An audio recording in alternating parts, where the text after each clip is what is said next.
Good morning. It's 10 a.m. on Sunday the 10th of March, and this is the 32nd of 53 consecutive 5-mile walks from the Gresford Memorial Wheel to the Miners' Rescue. I'm back again. Why am I so out of breath?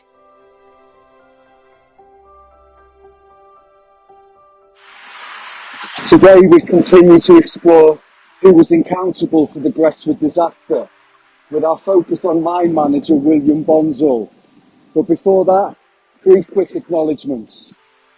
Number 1, I hereby acknowledge my own incompetence for not considering purchasing waterproofs prior to this walking challenge.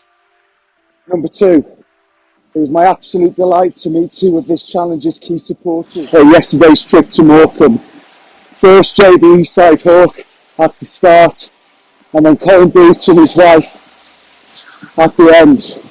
Lovely, lovely people, and one of the unforeseen pleasures of this walking challenge.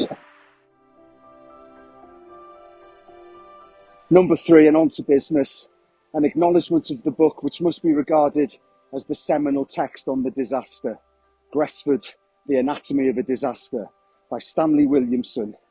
At the end of this challenge, I'm donating my copy to the Miners' Rescue Library, which you can find up on the wall to your left as you walk into the cafe. It's in Williamson's book where he provides a dramatically rich description of the infamous encounter at the inquiry between William Bonsall, mine manager, and Sir Stafford Cripps, counsel for the North Wales Miners Association.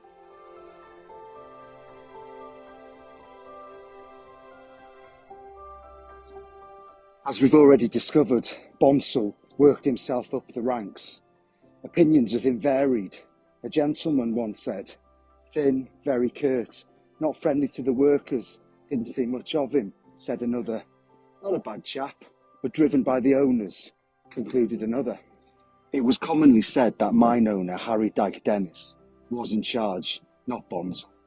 It was a dynamic that was not directly explored in the inquiry, one which left it wide open to accusations of impartiality, and even the commissioner declared that he had an uneasy feeling that Mr. Bonsall was overridden.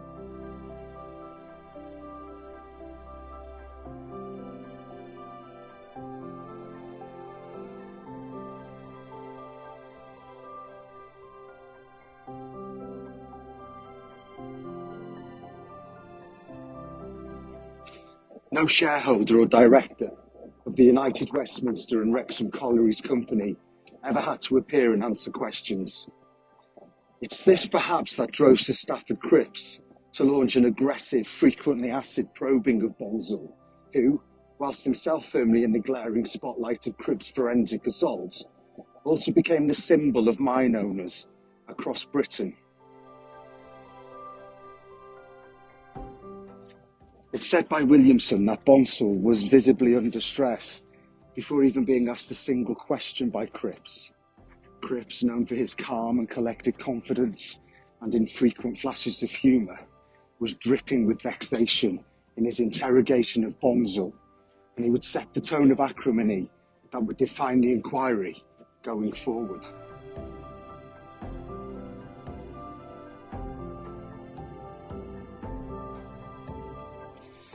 If the sight of politicians forever skirting around questions irritates you, Bonsall's evasions and sidestepping would no doubt have had you spitting feathers. But despite this, Cripps's ferocious skill repeatedly forced Bonsall into corners from where there was no escape. And while he rarely answered a question directly, his shunning, shutdowns and shirking only served to confirm his incompetence. Cripps landed heavy blows on safety failures, such as the speeding up of production, excessive underground temperatures, long hours, lack of supervision, the quality of the air, and shot firing.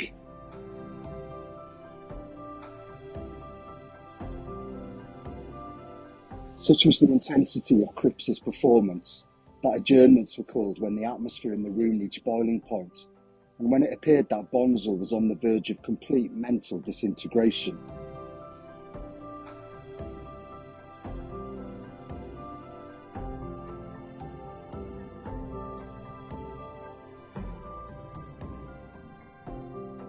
With Bonsall in tatters, his own council stepped into the ruins. They shaped questions that allowed Bonsall to paint himself as a conscientious manager who always had the safety of miners at the forefront of his mind. And then they essentially cut him adrift by pursuing a line of questioning that led Bonsall to confirm that the mine owners had given him every resource to ensure the safety of the mine. Cripps had already exposed his incompetence, and now he agreed that the owners had given him everything he needed to do for the job. And at the end of 4,000 questions asked over 20 hours, Bonsall was said to be in a state of near collapse. Williamson offers his own appraisal of Bonsall, writing that in spite of the picture of cold contempt and calculated malice painted by Cripps, Bonsall was in fact a weak man, driven beyond his capabilities, losing control of events, and ultimately paying the penalty, partly of his own incompetence, and partly of the intractable circumstances in which he was obliged to operate. It's those intractable circumstances and the lack of true inquiry into them that would forever leave the inquiry incomplete. This book is dedicated to Joel Lilly, Thomas Lloyd, William Lloyd, William Sidney Lloyd, and John Lucas.